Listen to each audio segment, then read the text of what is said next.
Hey there Capcom UK, Neil Gortz here, your community manager.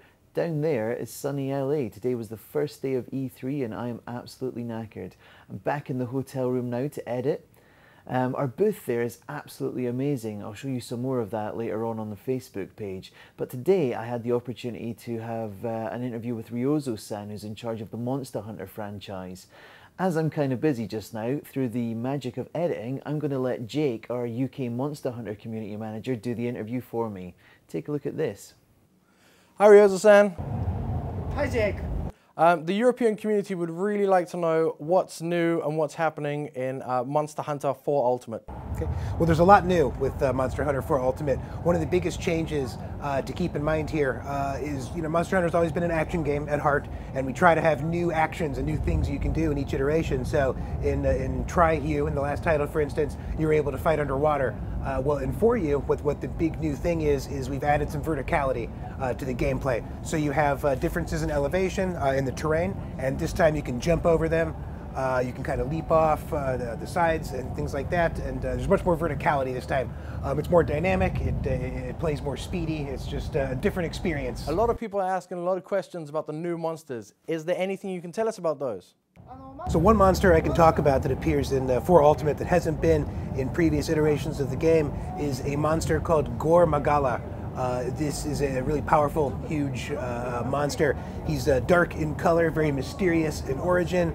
He actually ties in a lot to the single-player story mode. So if you're interested in finding out the backstory of this monster, why he exists, what he's up to, you can check out that mode.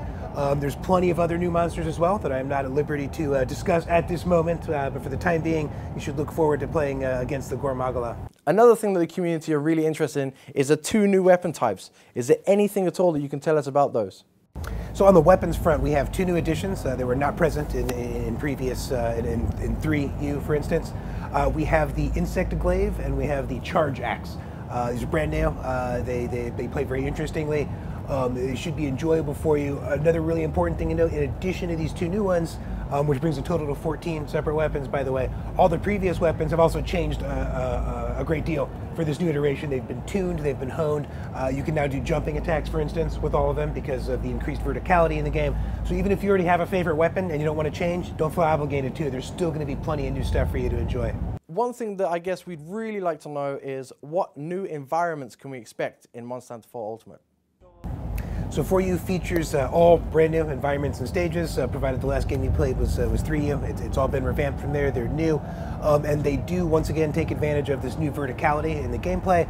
So in previous iterations of Monster Hunter, the main thing you had to focus on was if an area that you were in was very wide open, or if it was narrow, your strategy changed a great deal because of that.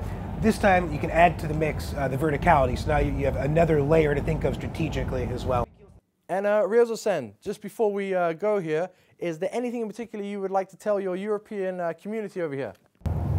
So we're working really hard right now to deliver Monster Hunter 4U to you, the fans of Europe and the world at large. There's a lot of great new stuff in it. There's a really good story mode, the likes of which we haven't really seen before. It's got a deep story that we hope you'll enjoy. So please wait a little longer while we put the finishing touches on it. Can't wait to deliver it to you. Thanks. Thanks so much, Ryozo, for taking some time to give us some information there. It's really great to hear. Can't wait to play the game myself, and I'm sure all my fellow hunters here in Europe are the same as me. Hi, Jake. Get back to work. Okay. Okay everyone, thanks for watching. I'll be back tomorrow with more of our E3 booth. Please like and subscribe to see more videos just like this one, and I'll see you real soon.